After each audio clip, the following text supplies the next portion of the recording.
students representing the group. I'm going to list all their names at the end. We need to recognize them. Oh, there we go. You guys go over there. Oh, very good. Thank you. Beloit Memorial High School business students scored above the national average on their national business exam. We want to have a special recognition to these students who scored in the top 10% overall nationally. Their teacher, Mr. Chris, as they like to call you, is passionate about working with his students and was also excited to see them exceed national standards. So thank you, Mr. Chris Labrie, for your work and dedication. And thank you to these students, again, representing us on a national platform. Dalton Rokowski, Jalissa Donald, Jason Terrell, Anthony Smith, Jaden Warden, and Lorena Barales Flores. Congratulations. Great job.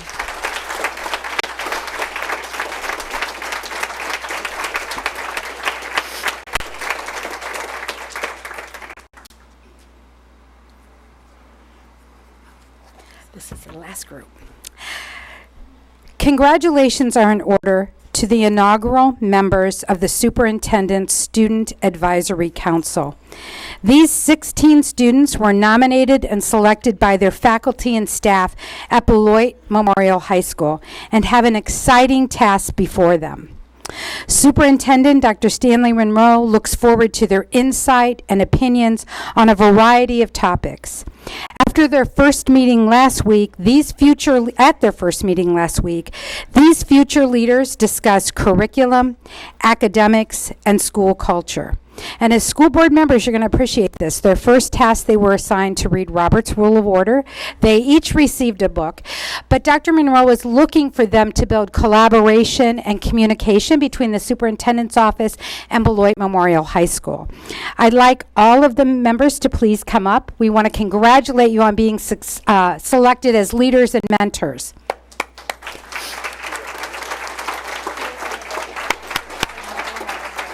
Wherever you would like to stand.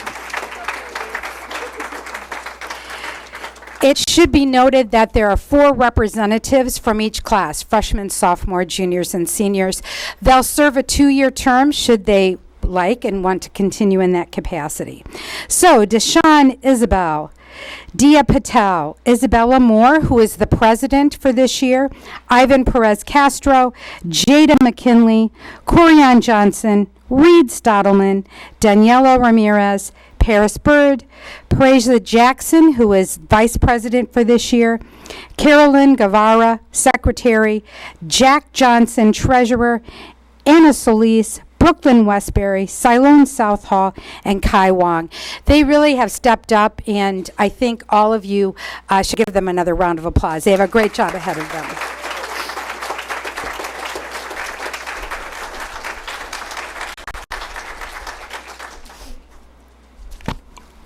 If I may, I just want to congratulate again our scholars serving on the Superintendent's Student Advisory Council. As we know, the 16 members of the Superintendent's Student Advisory Council were selected and recommended by the faculty of the Beloit Memorial High School.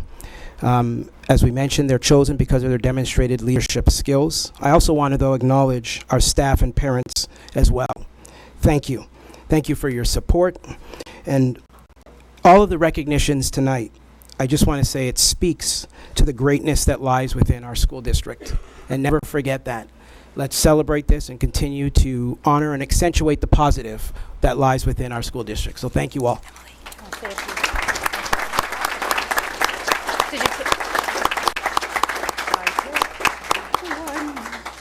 All right, good evening. Tonight we had the opportunity to recognize 27 of our Beloit Memorial High School students. That is amazing. These students have been recognized for their talent, for their academic achievements, for their participation in sports and activities, and for the contributions they've made to Beloit Memorial High School. I'm so impressed by the accomplishments that these students and others like them make at Beloit Memorial on a regular basis. They are true Purple Knights and role models to their peers. These students exemplify what being a Beloit Memorial student is all about, and I'm so proud of them all. I think they deserve another round of applause.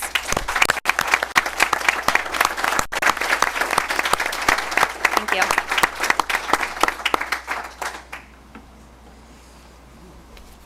Okay, looks like that concludes our recognitions, and I just want to echo what everyone else has said here, that this is really a wonderful night, and it makes all of us feel very proud of all of our students' accomplishments and all that our teachers and administrators are doing for them.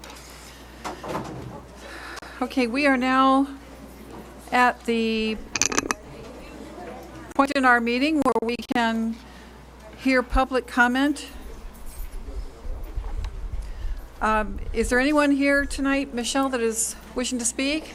Yes, okay. I'm going to read the announcement that I read before the public comment. And I know it's still a little bit noisy, but I'm going to go ahead and start. Hopefully we can all hear. The Board of Education is now at the place on the agenda where we will receive public comments on areas of interest that are not on the agenda. The Board of Education will generally not respond or act on items that are not on tonight's agenda. Appropriate items will be referred to administration or one of the board's committees. While the board and district welcome public comments, we as a board also must ask that you exercise care in your comments that relate specifically to district employees, students, or other persons connected with the school system. In order to protect the rights of these individuals, the board will end comment on such topics. The use of specific names of district personnel may lead to legal liability on the part of the speaker. The board has existing procedures in place to address legitimate complaints against staff members and persons related to the system. The Board of Education asks that each person wishing to address the board has completed a citizen comment card and has given it to the board secretary prior to the start of the meeting. Individuals will come to the podium as they are called and give their name and address before speaking on their topic. Each person will be given up to 3 minutes to speak. Public comments requiring translation will be given 6 minutes. Again, if you have a comment on something that's on the agenda, if you would please come up when called for that agenda item. Otherwise, anyone who is willing to speak now, Michelle, or wishing to speak now, Michelle will call them up at this time. Thank you, Michelle. So I have 3 people who are asking to speak. 2 are asking to speak on an agenda item, and the other person is didn't indicate, so I'm assuming she would like to speak now. I have Shirley Williams.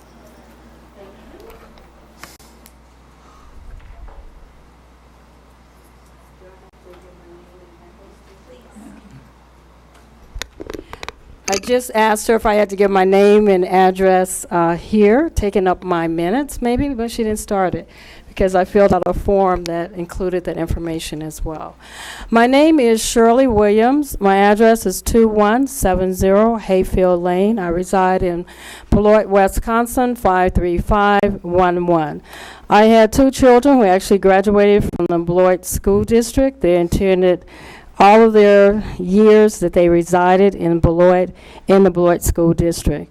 I made choice, along with my husband and along with our children, for them actually to attend the Beloit School District after we moved to the Beloit Turner School District. We felt that this was the most appropriate, challenging environment for them. I put down that I did not indicate anything. I said various issues. And one of the issues is, and again, I don't know what you did earlier today, but I do have a very big concern about the food pantries in the school district. I used to work for Second Harvest Food Bank, and prior to that, I was very engaged with the students who actually went hungry. I would ask you to really look at that issue if you've not made a final decision. Food is essential. We have a lot of students in the school district who do not have food when they leave this environment. And you should really look hard. I'd be willing to discuss it further with any of you guys. Second issue that I want to talk about is what actually occurred in the paper tonight. I will leave the staff member's name absent, even though it is printed in the newspaper, and that's the Beloit Daily News. School age parent coordinator, a half-time employee of 6 years, is listed to be approved for layoff in the employment recommendation posted for Tuesday's meeting. When superintendent, and I will leave his name blank since he's an employee of the district, was asked if the district is keeping the teen parent program, he had Beavers provide an email response. I have no idea who Beavers is. In regard to the district, this is a statement Beavers provide. In regard to the district school-age parents, we have and will continue to have a program and continuum of services to meet the needs of students. It is our priority to ensure that the academic success, as well as the social and emotional needs of all in the school district of Beloit are addressed and met, Beaver stated. I'll read a statement by the employee who apparently is going to be affected by this change that was also printed in the Beloit Daily News. If I can find it here quickly. Dun-dun-dun-dun. I think it's on the other page. When this employee, I'm leaving her name blank because, again, respecting her privacy, but it is in the Beloit Daily News, has policy states the school district board does not comment on personal matters. According to an email from said employee to several staff members, was circulated on social media. This employee said she was notified her position was being eliminated as of November the 30th. I have a grave concern about this. I will definitely talk to each one of you separately about it. Teen pregnancy is a huge issue in this community. Pam Charles and I, over 10 years ago, talking about the Human Growth and Development Committee, had opposing issues, and for whatever reason, this has come up again. It's gone through several transformations, and I am very upset about you guys are again considering eliminating it. But I know I'm out of time, so, I can go ahead. If it's quick, I mean. It is quick. I'm not going to say a whole lot. I still am going to be contacting each one of you individually in regards to this.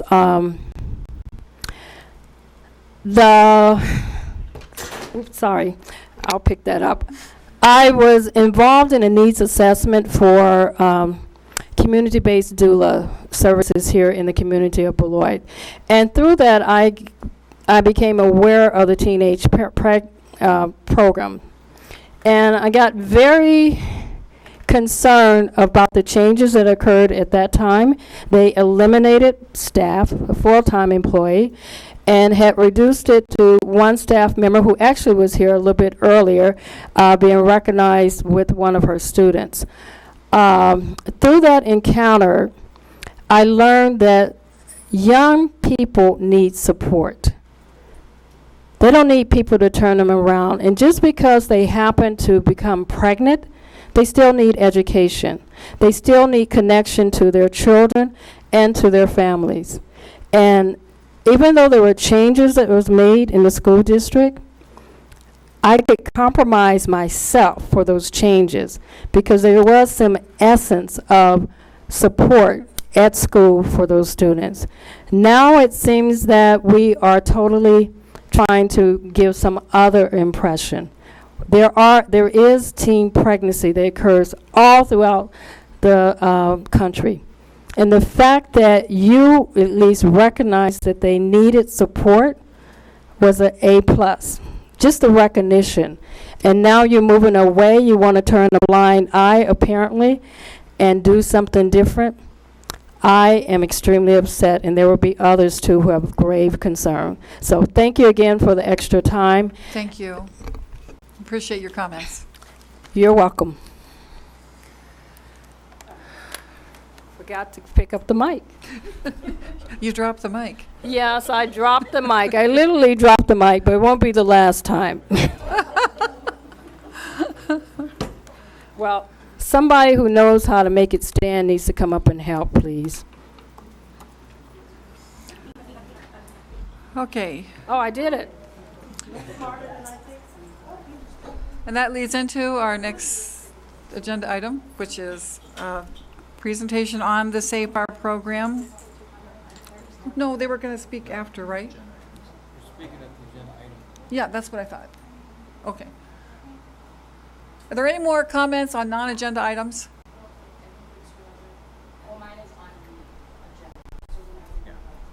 Okay. No one else on non-agenda items. Okay. So we'll move on now to the presentation, the SAFER presentation. And Ms. Beavers is here to talk about that with us. Thank you.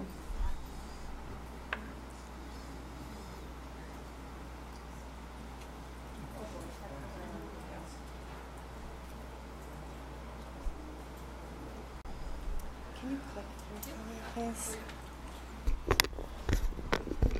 Good evening. For those of you who don't know me, my name is Melissa Beavers.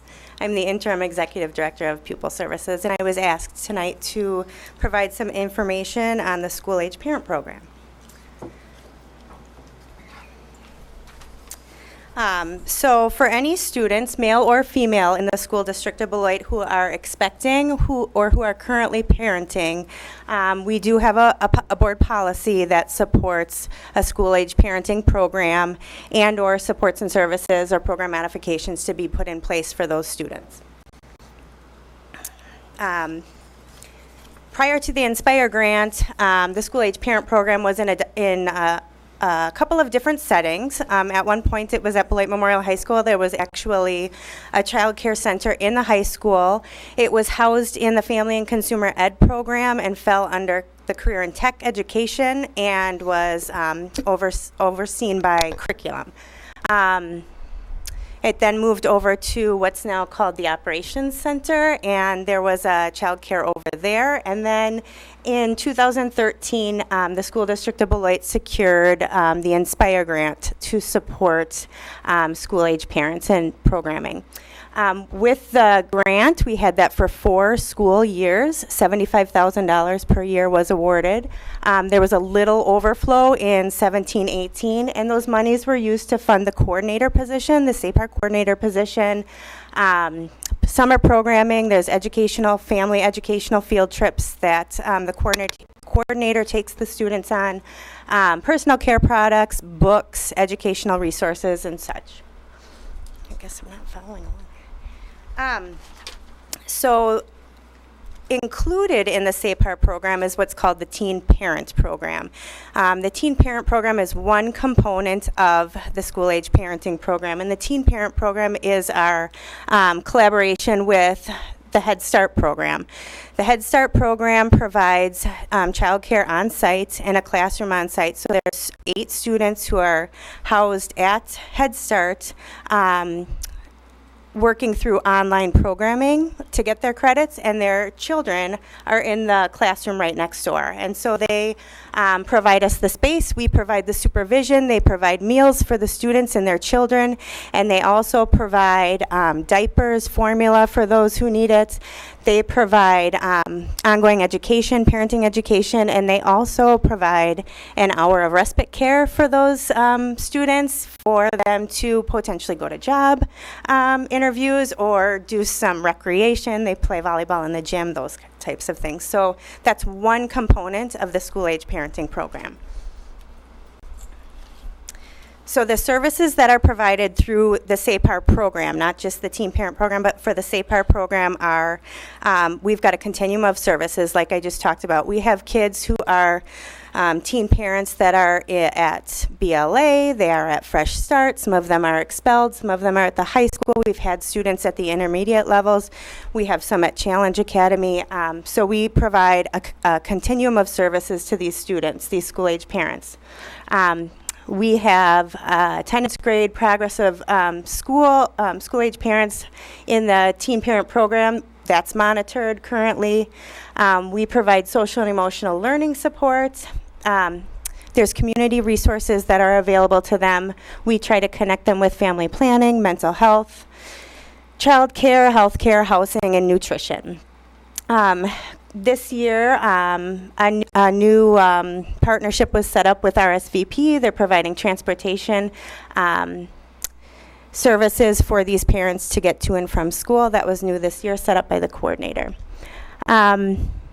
Positive parenting skills and intentional post-secondary planning is all pieces of the services provided to the teen parents. How are students identified? Well, when a student is expecting, they're usually identified by their counselors, their school social workers, the school nurses, the school administration. Sometimes their siblings identify to a school counselor in their building, and then they make the school aware. There's also been discussion about the alt-ed meetings at the high school. They discuss alternative placements in that meeting, and this will be another way of identifying these students. So what state aid is available to us through the school age parenting program? So we get a certain amount of categorical aid each year. The categorical aid that we get is special education and school-age parents combined. Unfortunately, DPI doesn't delineate out. So the totals that you see up here are our total categorical aid that we get every single year for special education and SAPAR. And then the district creates a budget and sets aside a certain amount of our categorical aid to support the SAPAR program. Did you want to say anything? Just to clarify on that, the SAPAR component of it, although it's not broken out, it is based on the costs and the participants. So we report on our annual report how many participants are in there, and we get about 21% aid on that.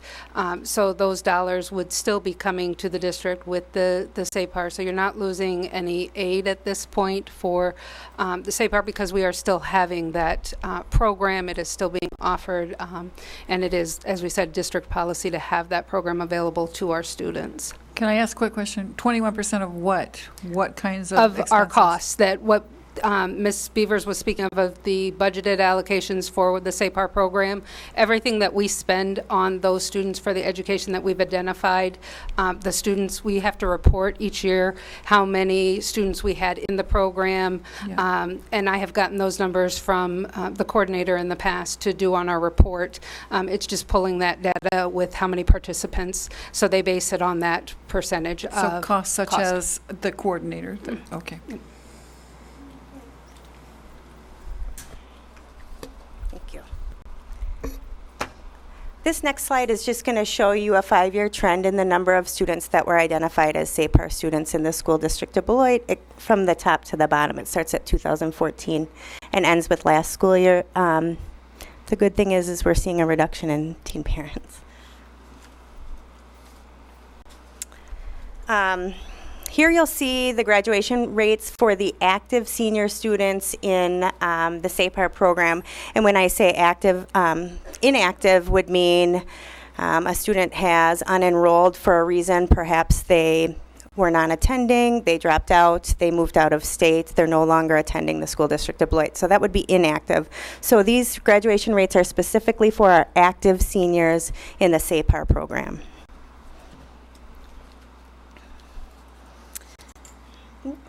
So this next slide, you're just going to see a layout of the current job description of the SAPAR coordinator. As you can see, it's a 192-day instructional support position, and the job responsibilities are listed out there for you. You can see they focus directly on working to provide supports and services to the identified students in order for them to experience academic success and be successful post-secondary, all while promoting positive parenting skills. Just briefly, you can see it includes monitoring of grades, attendance, connecting with community resources, coordinating meetings, etc. This is just a continuation of those responsibilities that I went over. And so moving forward, looking at the general oversight of the program, this falls under my department, pupil services. So the general oversight and management of the program would then be handled by me and with the help of the school health coordinator. Facilitating those relationships and connecting to the community resources, continuing those meetings and supporting those students in schools will be the responsibility of the school health coordinator in collaboration with the homeschool liaison. The attendance, grades, graduation plan monitoring, the social emotional learning support will be the responsibility of the student services staff and the graduation coach. The student services staff assigned to the student's home entity will be responsible for that student's grades, attendance, graduation plans. So for example, if a student is a Beloit Memorial High School student, a Beloit Memorial High School student services staff would be responsible for that individual student. And then the supervision of the students that are actually housed at Head Start in the teen parent program, there is a paraeducator assigned to that building to support there. That's all I have. Thank you. Do we have a minute for questions? Does anyone here have any questions? Megan? Hi, thank you so much for your presentation. You're welcome. I'm just curious, back to that previous slide, I'm just wondering about, I'm a little concerned about workload.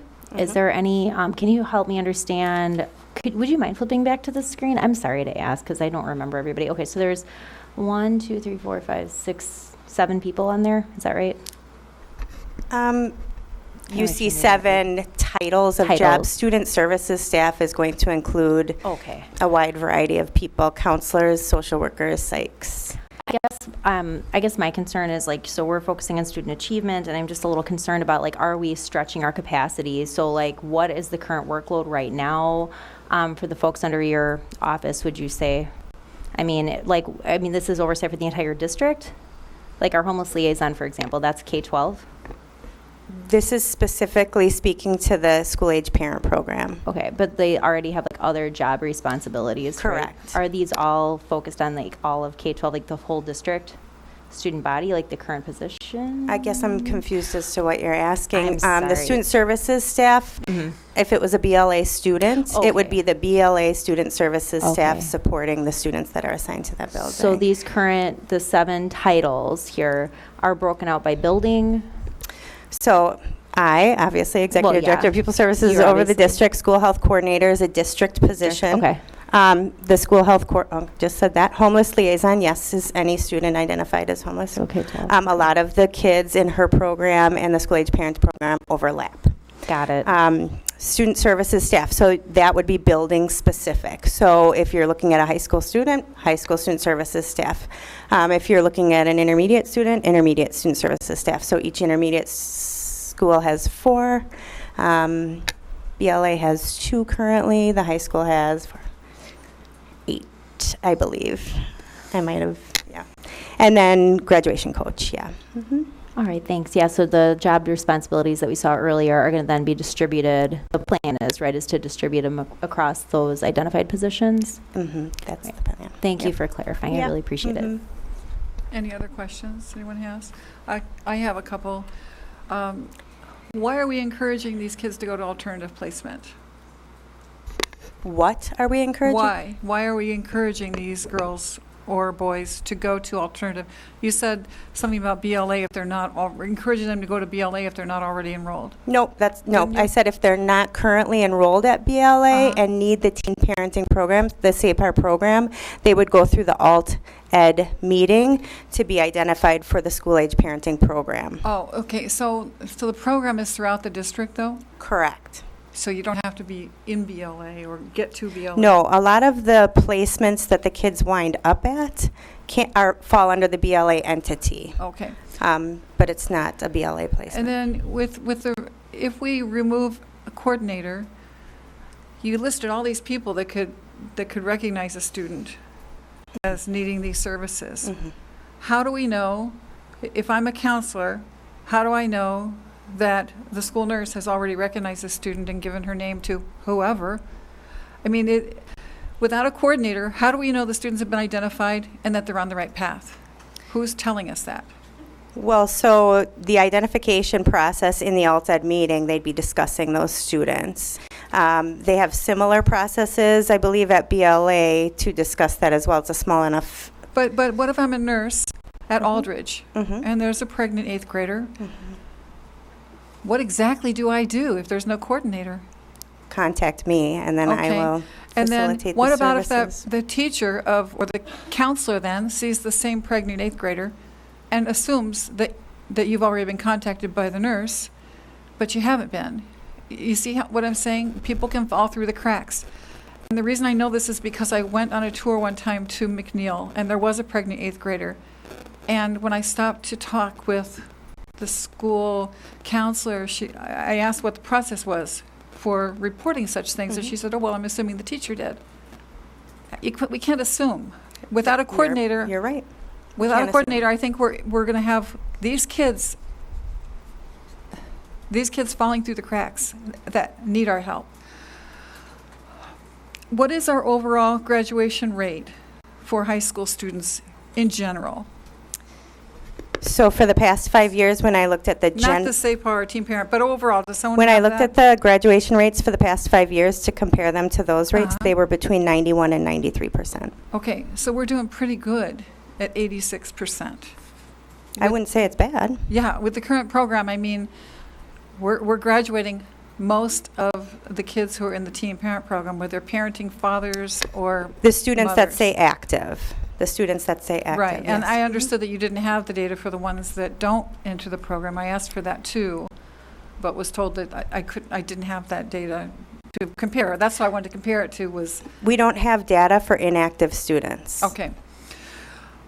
So the last one is, oh wait, I think I asked the last one.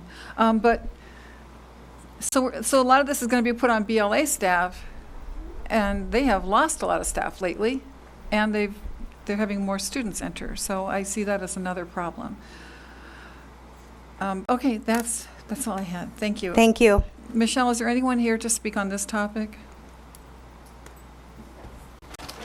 Okay, you could call them up if they'd like to still speak. I have Amy Levy.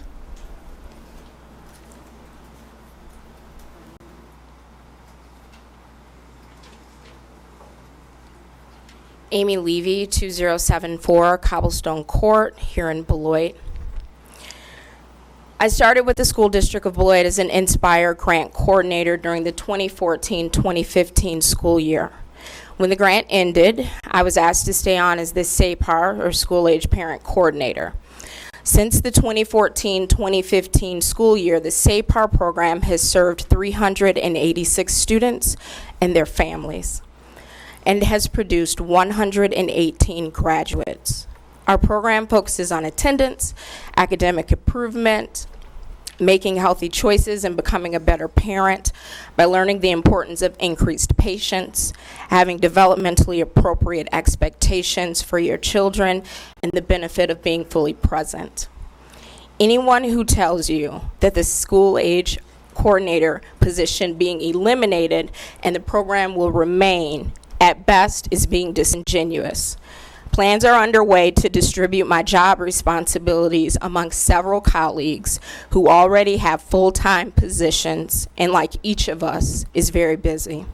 Our SAPAR students will not receive the same level of care.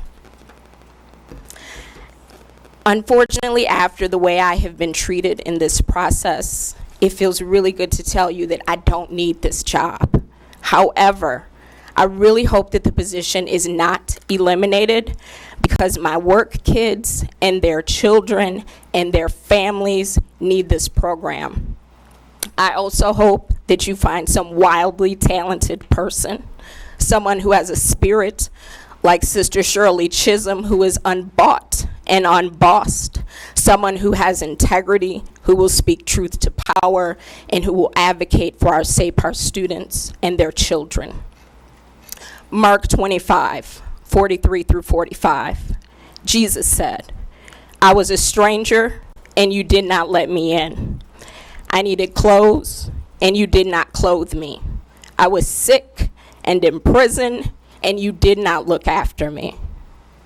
And they answered, Lord, when did we see you hungry or thirsty or a stranger or needing clothes, or sick, or in prison, and we did not help you? He will reply, truly I tell you, whatever you did not do for the least of these, you did not do for me. To the board, you have a decision to make, and you don't have the luxury of pretending that you do not see our children. Our community is watching. Our children are watching. Every child, by name and by need, cannot be something that appears at the end of emails only. It is a standard that each of us must be committed to living up to every time we have the privilege to work with a child. Anyone who would intimidate you, or even more cowardly, dispatch someone to intimidate you, only shows their smallness. I need for you to live up to the votes of the people who put you in those seats. puts students first on this issue and every other issue. Thank you.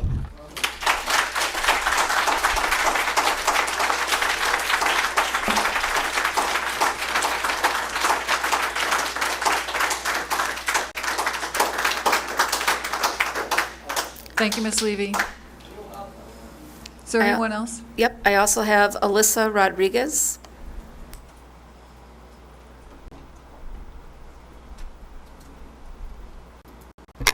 My name is Alyssa Rodriguez, and I live 1020 Connie Road, apartment 105, Baraboo, Wisconsin. I came here from Baraboo today because I am appalled by the actions going on in our school district. We have the second highest poverty rate in the state, and we are trying to eliminate the care closets. We have pregnant teens, and we are trying to eliminate the SAPAR coordinating position. And we have staff member here in this district that cannot even speak about the things that they are upset about because they are risking their jobs. This is insane. If you actually care about these students, you will take each decision into consideration. What will affect them and how? And if you do not care about these students, then you do not deserve to be in those seats. Thank you. Thank you.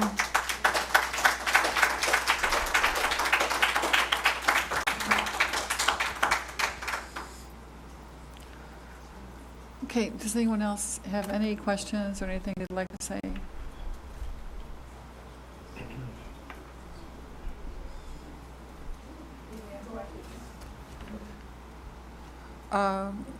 If you have something you'd like to say about this topic, just give your name and address.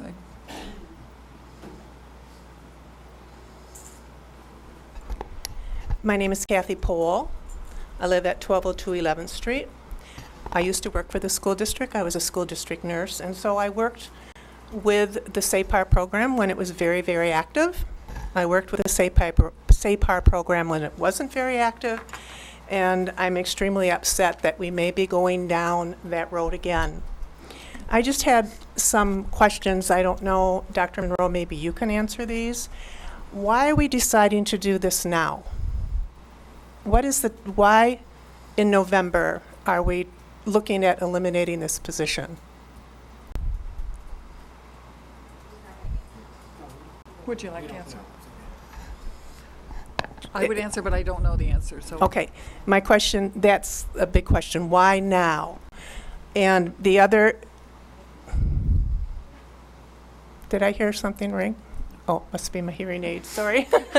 The other question, was the Inspire grant completely responsible for the coordinator's position?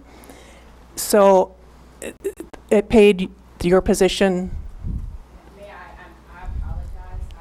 While we were under the grant, yes, I was asked to stay on, and my half-time salary was paid through the district. Okay, we're entertaining all these comments, but we can't have back and forth in the audience, and I Okay. appreciate you wanting to answer it, but. Well, that's my question. The question was, who was paying for her salary? And is that grant now expired? Is that why it we're is. looking at eliminating this position? I can't say that's why, but it is expired. Okay. And my other question is, I would be interested in knowing what her salary was. That's in the presentation. Okay. I think, yeah. Okay, I must have missed that. Okay, I think Thank that's you it. so I wanted to verify some of these answers or these questions with information. Thank you. Thank you. Okay, so we've received the presentation, and we don't have to vote on anything tonight, right now. It will come back up again in the next meeting that we recessed. If everything's okay with moving on, all right. Okay. Thank you, everybody, for taking the time to come and share your concerns and your comments. And now we move on to the next item, which is student board member report. Hello. Hi, Cassandra. Hi. So, first off, I just want to say it's It's really nice to see that there are people in the community that are really interested in fighting for the students and what they believe they should have, and that they're actually seeing these students as people who need support and people that sometimes they don't know what they have at their disposal, and that they have all these things that they can use to better themselves in the situations that they're in. So it's really good to see that there are people really interested in these issues. So first thing are some student achievements. So earlier in this month, Katie Landon went to state for the 100 butterfly and was able to represent Beloit Memorial High School. And we were all really excited for her because we knew that these 4 years she was really excited, and she's been at state before, and it was really a big honor for her to be able to represent our school. As well as a theater who went to state. Theater, they put on some great shows, and I feel like they're kind of underrepresented. Theater, they just do so much work in order to provide some great plays and musicals. So yeah, they had their play from November 21st to the 24th, where they performed Sense and Sensibility, and if you didn't go see it, you missed out. It's really good. So yeah, credits to the theater. November 18th was National Honor Society induction, where 57 new students were inducted into the National Honor Society, 7 new seniors and 50 new juniors. All those students were honored for having a 3.5 and above GPA and just being really hardworking students. So credits to them. We had a Toys for Tots donation where students were able to bring in toys to donate to children in need. As well as having a canned food drive, which was done by, I believe, Key Club, where students were able to bring in canned food for last week and this week to their first block class, and that food was donated to the Caritas Beloit Food Pantry. Some other things that went on was academies decorated their classroom doors according to a college or university of choice that catered to their academies. And how this worked was that each academic lab, I believe, their students were able to decorate the door, and it shows just statistics and information about these colleges. And these helped students learn more about colleges that catered more towards their interest, and just gave students more information on all the colleges that they were able to reach with their interests and things like that. That is all. I hope everyone has a happy Thanksgiving. Thank you. Thank you.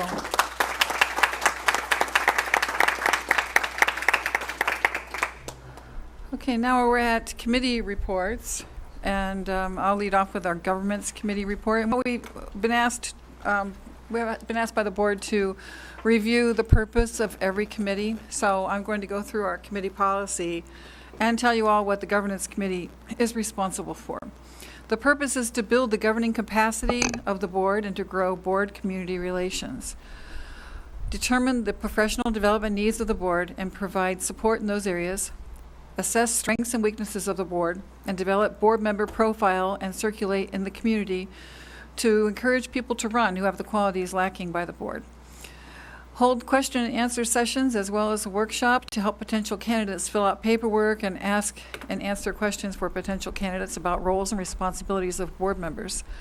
Board members seeking re-election may not take part in this session. We will provide orientation to new board members, create and update job descriptions for appointed positions, appointed board positions, that is, like labor liaison and TIF representative, etc. We'll facilitate the development of a set of board member governing norms that can be used to monitor board member performance, and those norms were developed this year, by the way. They're on board docs. We will evaluate board performance using governing expectations and address concerns regarding board member conduct. We'll accept requests for board member presence, speeches at community functions, and ensure a board member attends. We'll prepare board goals for editing and approval, create a system for ensuring all incoming communication to the board receives a response, and create, maintain, and monitor an activity calendar to increase board presence at district events. Okay, so we met for the first time on October 21st. And we basically went through the functions of our committee, the purposes, what we hope to achieve, and Kyle Larson was elected vice chair of the committee, and we discussed basically agenda setting, which, when you have new committees, it's difficult to figure out the right place for everything. So we had a discussion on what agenda items go to what committee or to the full board. And then we met again after this, and I don't have the date, I don't have those minutes with me, but we met again and had much of the same discussion. We went through the agendas that were on for that night, and we talked about, we looked at the full board agenda and said, there's something here that should have gone to committee. And there was, and so we talked about that. Yeah, that should have gone to this committee or that committee. And then we looked at agendas for the committees and talked about things that maybe should have gone to the full board, or maybe some other things that might go to committee. So we're getting familiar with these new committees and finding our way through everything. And I should mention the committee members are myself and the two chairs of the other standing committees, Kyle Larson, who sees oversight and finance, and John Wong, who oversees planning and budget. Okay, and that's it for me. And now we have Mr. Wong talk about Planning and Budget Committee. Okay, the purpose of the Planning and Budget Committee is to study, evaluate, and report on plans to optimize student achievement, support for teachers, responsiveness to the needs of the community, and stewardship of the taxpayers' dollars. Hear administrative recommendations and study the plans on the development of the budget quarterly or more often as needed. We review proposals for adoption or discontinuation of programs, curriculum, and materials. To be knowledgeable about the district's strategic plan initiatives to ensure alignment of plans and initiatives to strategic plan goals. Annually review and present school clubs to the full Board of Education. May appoint ad hoc advisory committees in accordance with the board policy and established procedures. Annually study and evaluate the 10-year facility plan, including the 5-year plan for immediate needs with consideration for unanticipated district needs. We also study and make recommendations to the Board of Education on purchasing and selling of properties, study recommendations regarding retirement of facilities, and study recommendation for site selection and development. We have met a couple of times. Our last meeting occurred actually, it was Halloween, Wednesday. What was the date here? Is it the? Is it the 21st? No, it's the 21st. Monday the 21st. And no, that's the governance. The I was on 5th. the wrong one. The Sorry. 5th. November 5th. Yeah, November 5th. Sorry. And I wasn't there, by the way. So I was. Yeah. I was almost dying on a plane. So. But the board or the committee did meet. Wendy and Megan Miller are the other board or the other committee members. The action item for that evening was the proposed accrued leave pay for retirees for the year 2019 and 2020. And this was specific to the accrued leave in excess of 120 days or 60 days up to 120 days. The rate had been $100 per day, and we increased it to $150. This will impact, or this could potentially impact 42 employees of the district. The part of the requirement is that the employee must have worked for the district for 15 years and met the age requirement for retirement. That was approved. The total, if all 42 people were to retire and meet that criteria, the total would be $248,000, but it's highly unlikely that it would happen. The motion was approved, and it is going to the board for final approval.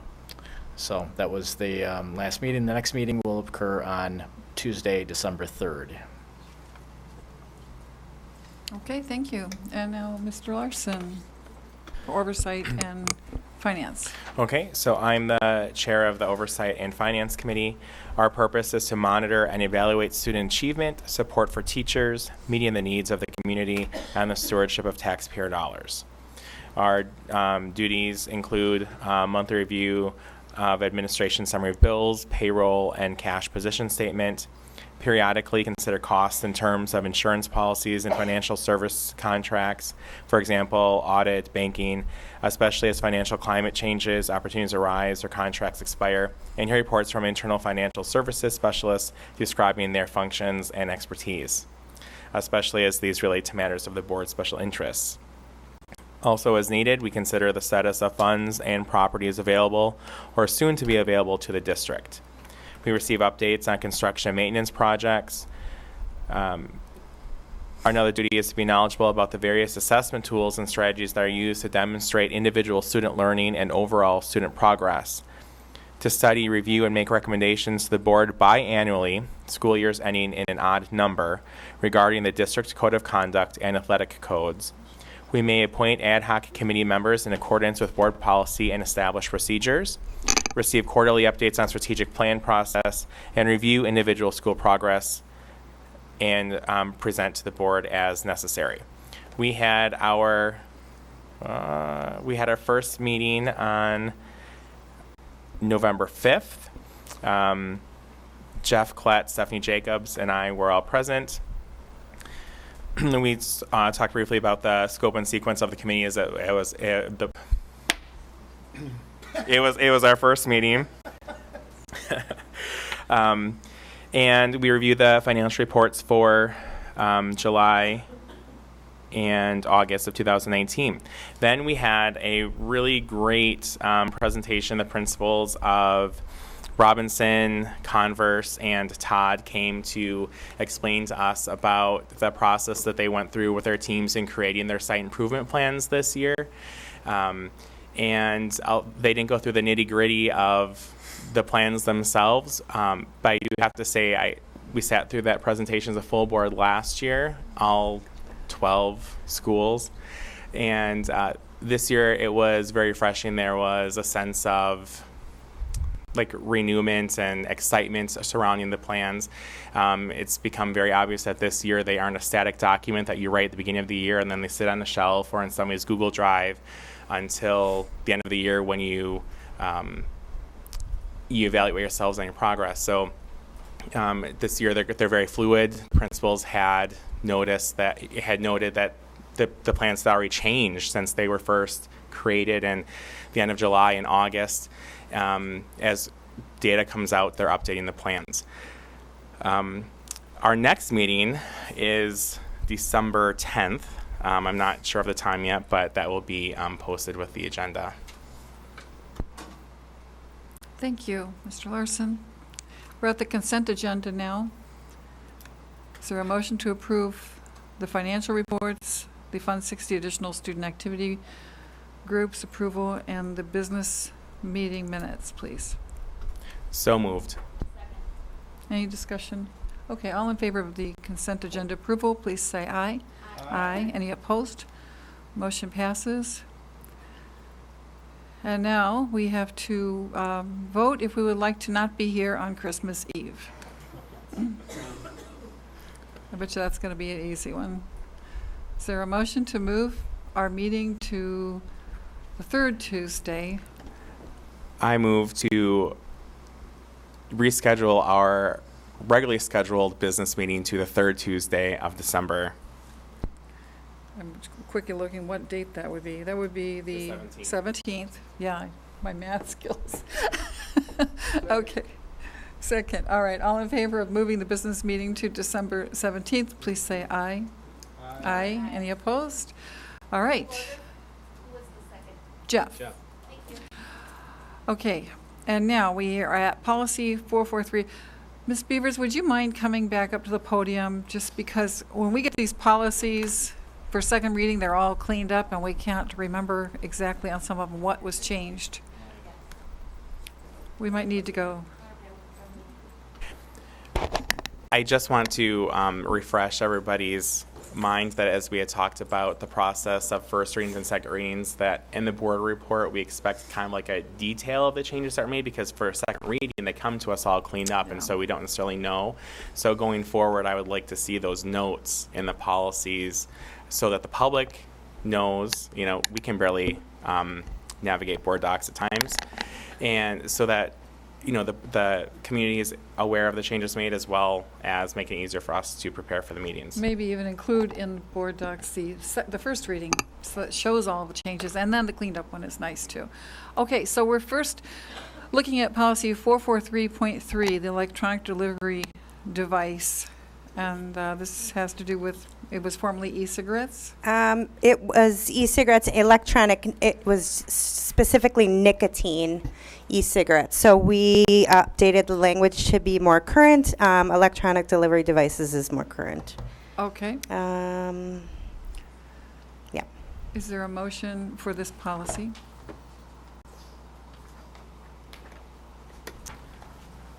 I'll move approval for the revision of policy 443.3, electronic delivery device enforcement regulation for final reading.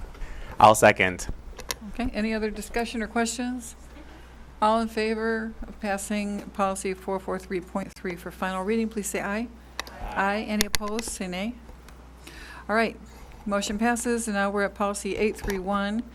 And if you could please do the same with this one, thank you. So the previous one, the 400 level, is a student level policy. This 800 is staff and any community on our property. So again, just making it all inclusive to update to vaping, not just nicotine devices, but electronic delivery devices as well. Okay, tobacco and electronic delivery device use on school premises by anybody. Okay, is there a motion, please? Move approval of the revision of policy 831, tobacco and electronic delivery devices use on school premises for final reading. Second? Second. Okay. Wendy, second it. All right, any more discussion on this? Okay, seeing none, all in favor, please say aye. All right, policy 831 passes unanimously, and now we're at, this is the one that I got some questions on earlier, because this is long, and we need to be clear what exactly was changed in our code of conduct, please. So on page 10, you'll see possession of smoking and other use of tobacco, nicotine product, or electronic delivery device, just using that language from the 400 level policy and bringing it over into the code of conduct.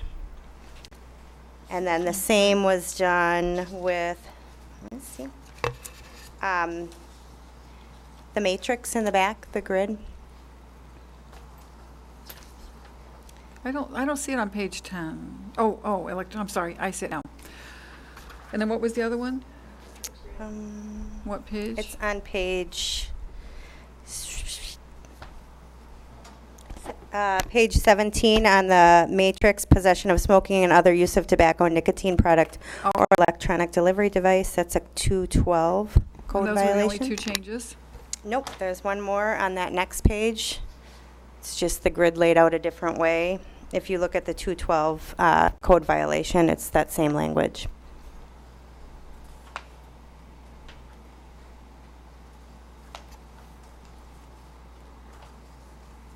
Okay. Move approval of the revision of policy 443/447 students code of conduct for final reading. Second it. One question, Michelle. It says on 212, that the grid section, it says possession or smoking and use of tobacco, and then there's a line through it. We'll just need to clean that up. I think it should say or. Okay. And do we want that to be specific about tobacco or nicotine? I thought we were trying to make it anything. Or is it a different violation if it's something else? Well, you want the tobacco because that would be a cigarette. Right. And then it should say the electronic delivery devices as well. Oh, okay, at all. I see. All right. All right, is there any other, we have a motion and a second. Any other questions? Okay, all in favor? Please say aye. Okay, policy passes unanimously. Thank you, Ms. Beavers. All right, now we are down to policy 824, access to public records, and 824, row 1, procedures for access to public records. I would like to ask that we bring this back to the board next month. I have some concerns regarding a legal opinion and how we plan to proceed with this, if we're going to change our practice or as far as fees or continue. Megan? I just want to ask a question. So when last time we talked about that, we talked about updating the website to include some clear instructions. Can that come back along with this policy? I think so, and I also looked at some samples on WASB's policy resource guide, and there's some really good policies. Ours just seems to repeat the state statutes, and we kind of didn't put it all in there, but we put what we wanted in there, and I'd like to have it be more layperson friendly, and have it really say what we mean instead of just repeating state statutes. So I'm asking if someone would table this, or do you all want to move forward with it? So can I make a motion to table policy 824 to a different meeting agenda? And can I add on that we also include, like along with that, we include language to clarify this policy and procedure to the public on our website? And are you including 824 Rule 1? I am. Okay. Thank you. All right. Is there a second to the motion to postpone? Second. All right. All in favor? Or any discussion on postponing this? No. I just want to add one thing more. Sure. I think as a district, we need to make sure we are as transparent as possible. That's my concern. Past, the board administration has not been, and I think we've let the public down. So anything we can do to promote more transparency and openness to the public, that's our obligation. So I welcome the discussion. Repeat that. I don't think everyone heard. Did you have? Who didn't hear me? Oh. What I'm saying is, in the past, the board and the administration have not been as transparent as I think we need to be. I think the public deserves to know what's going on in the school district, and we should make it as easy as possible for you to get the information that we discuss on a regular basis. I have a rule that says if you can't put it in an email, then don't put it out there, because we should be as open, as transparent as possible. And I really believe we have let the public down in the past, and we need to stop and change as we move forward. Thank you, Jeff. I agree with that, and like I said, the conversation has to go also back to, do we really want to increase our fees, as it was mentioned? I don't think we want to do that, so that's the part of the conversation I'm interested in having. Okay, anyone else? All right. All in favor of postponing this policy and rule 824 and 824 Rule 1, please say, with bringing back also, Megan, the website. Yeah, if we could, along with that, include updates to the website to clarify for the public. Okay. All right. All in favor, please say aye. Aye. Any opposed? Say nay. All right, so the motion passes, and we will bring this back for another first reading. Are there any topics for future board meetings? Yes. Go ahead, Jeff. I think that we need to reevaluate our committee structure a little bit. I think as we, as a board, are fairly young, and we have a new administration team, to make sure we're clear who's doing what, and the committees do the work of the board before it comes to the board. And granted, it's a learning curve with a new team, but I think, in fairness to the administration team, we as a committee have to work closer with them in committee before it comes to the board for full evaluation. And can I just do a shameless plug? My grandson wants to wish everybody a happy Thanksgiving. He's really cute. I certainly hope this is televised. Okay. Any other ideas for future agenda items? I'm curious about workloading. I'm curious for, actually, maybe it should come over through committee first, but I just want to throw out there, we heard a lot of issues tonight about positions, and I'm kind of curious to see if we've done like a study on workload and advocacy and how that ties into student achievement. Okay. Like in comparison to other districts, like let's look at districts like ours that are doing well, like how are full-time positions workloaded? Like how many responsibilities like fall under like, a director level position and so on and so forth. I think it'll help us. Like today, like I had some confusion obviously about how responsibilities are being distributed. It would be helpful to have like kind of a baseline understanding of like what an appropriate workload is in a successful school district. Okay, so maybe another oversight committee discussion. Apologies to Kyle. Sorry, Kyle. Anyone else? Okay.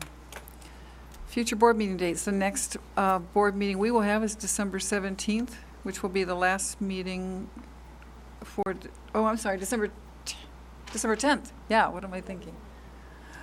Be some committee meetings and a special board meeting. Oh, actually, we now call it a regular board meeting because we plan to have it the second Tuesday of every month. So December 10th will be our next meeting. And then the last meeting of the month will be December 17th, 1 week after that. Quick question, when are we still going to be in this building? When do we switch over to the new building? Does anyone know? Sean, do you know when we're going to get over there? I would venture to say maybe January. What is the holdup?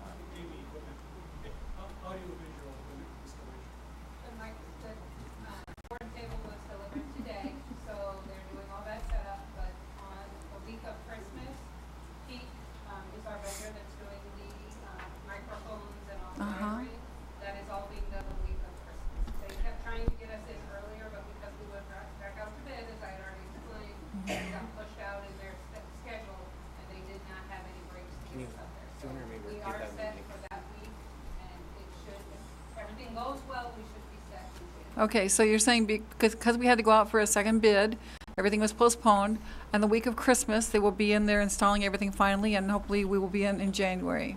Pending no issues with the wiring, we will be in January. Okay, thank you for the update. All right, is motion to adjourn? Anybody? So moved. Second. All right, all in favor of adjourning, please say aye. Aye. Any opposed? Okay, we're adjourned.